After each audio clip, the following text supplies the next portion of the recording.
যদি মনে হয় যে না আমি এইচএসসির পরেই যে কোনো অ্যাডমিশন টেস্টে দিলেও আমি চান্স পাইতে চাই, আর চান্স পাওয়ার প্যাটার্নটা কিন্তু এরকম, তোমরা খেয়াল করছো কিনা আমি জানি না, তোমাদের সিনিয়র ভাইয়া আপুদের থেকে খবর নিলে দেখতে পাবো যে চান্স পায় সব জায়গায় চান্স পায়।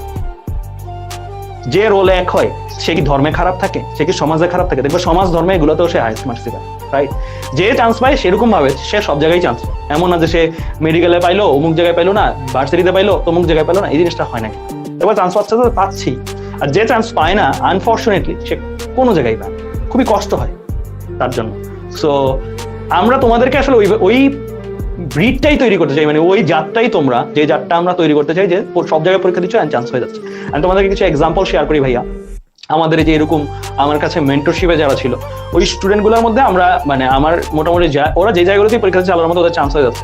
ইঞ্জিনিয়ারিং প্রিপারেশন হিসেবে বাট মেডিকেলের থার্ড মেডিকেল যেটা সোহরাওয়ার্দী মেডিকেল ওইখানেও চান্স হয়ে যাচ্ছে, এরকমও স্টুডেন্ট আছে। ইঞ্জিনিয়ারিং প্রিপারেশন নিচ্ছে ঢাকা মেডিকেলেও চান্স হয়ে যাচ্ছে, কারণ ওভারঅল তাদের পরিশ্রমের পরিমাণটাই ছিল বেশি পুরো এইচএসসি লাইফ জুড়ে। তো ওদের ওইভাবেই তৈরি করা হয়েছে, ওদেরকে এক জায়গায় চান্স পাওয়ার জন্য, ওদের সব জায়গায় ডমিনেট করার জন্য তৈরি করা হয়েছে। তো তোমরা ওই ক্যাটাগরিটা বিলং করো। সো আমি জানি না তোমাদের মধ্যে কয়জন শেষ পর্যন্ত টিকতে পারো। যেমন ফর এক্সাম্পল আজকাল লাইভের ক্লাসে শুরুতে কতজন ছিল, এখন কয়জন আছে? অনেকেই ঝরে পড়বে। ফার্স্ট সাইকেলে কয়জন ছিল, লাস্ট সাইকেলে কয়জন থাকবে, দেখবে অনেকেই ঝরে পড়বে, স্বাভাবিক।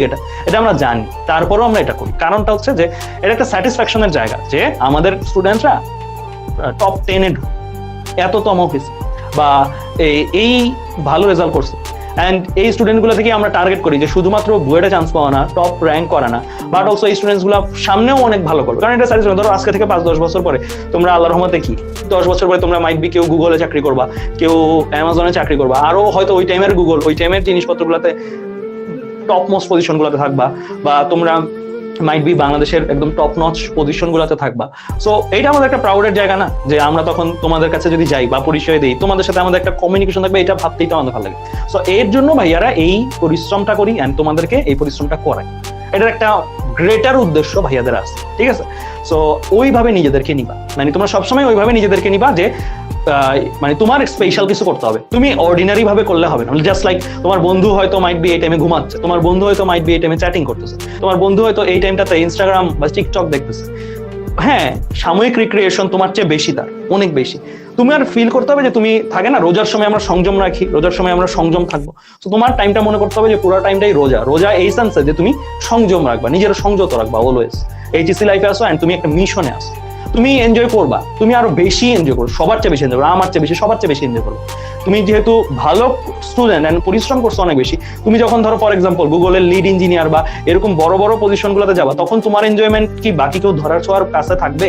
তখন কি আমরা বাকিরা কেউ কি তোমার ধরা ছোঁয়ার কাছে এনজয় করতে পারবো? বা তুমি যে পরিমাণের এনজয় করার সুযোগ স্কোপ সবকিছু তোমার কাছে আল্লাহ দিবে, সেটা কি বাকি কাউরে দিবে না। সো তোমরা ফিল করতেছো তুমি 2022-এর ওয়ার্ল্ডটা লিড করবা না, 2022-এর ওয়ার্ল্ডটা তোমার জন্য না, তোমার জন্য মাইট বি এর চেয়ে বেটার ওয়ার্ল্ড, যেটা হচ্ছে আরো ফিউচারিস্টিক, আরো ধরো অ্যাডভান্স টেকনোলজি আসছে, ওই ওয়ার্ল্ডটা তোমার জন্য। ওই ওয়ার্ল্ডে তুমি মার্সিডিজ চালাবা, ওই ওয়ার্ল্ডে তুমি টেসলা চালাবা।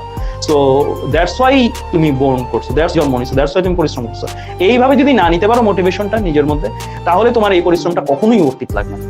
অর্থিত লাগবে তখনই যে তুমি একটা গ্রেটার ড্রিম দেখো, নট লাইক সারা বছর থাকে না চাকরি করবো, সারা বছর কাজ করবো, নট লাইক তুমি এরকম ড্রিম দেখো না। তুমি একটু এক্সট্রাঅর্ডিনারি, তুমি 35-36 এজে রিটায়ার করবা এন্ড তোমার হাতে আল্লাহর মধ্যে দ্যাট মাচ ক্যাশ থাকবে, তোমার ফ্যামিলি, তোমার পরিবার পরিজন সবাইকে তুমি অ্যাকচুয়ালি হ্যাপি রাখতে পারো, সবাই প্রাউড করবে তোমাকে নিয়ে, অ্যান্ড সবাইকে তুমি পুরো ওয়ার্ল্ড ট্যুর দেওয়াতে পারো, তোমার আম্মু আব্বুকে অ্যান্ড তোমার ফুল ফ্যামিলিকে, অ্যান্ড তুমিও প্রত্যেকটা জায়গায় মানে তোমার বেসিক্যালি মানে লাইফটাকে তুমি অ্যাকচুয়ালি কি করতে পারবা, যে দান করা থেকে শুরু করে সব জায়গা থেকে তুমি, তোমার এমন হবে না যে কোনো একটা জিনিস অ্যাকচুয়ালি প্রাইস ট্যাগ দেখে নিতে হচ্ছে, বা লাইক তুমি একটা ড্রিম দেখো বাট ওই ড্রিমটা তুমি ফুলফিল করতে পারছো। সো তোমার মধ্যে মোটামুটি ড্রিম ফুলফিল করার এভরি ক্যাপাসিটি থাকবে।